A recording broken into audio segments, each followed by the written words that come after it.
In this lesson, we'll learn about reviews of mergers designed to ensure that mergers don't substantially lessen competition. The federal antitrust agencies actively enforce Clayton Act Section 7's prohibition on mergers that are likely to substantially lessen competition.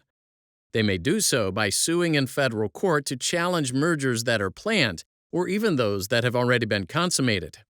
But in practical terms, it's much easier to prevent an anti-competitive merger from happening than undoing it once it's done, perhaps after two companies have fully integrated into one.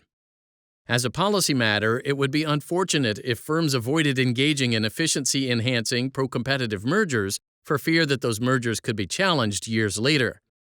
Consequently, the federal antitrust agencies engage in a pre-closing review of significant mergers, which allows them to assess up front whether the mergers are likely to lessen competition.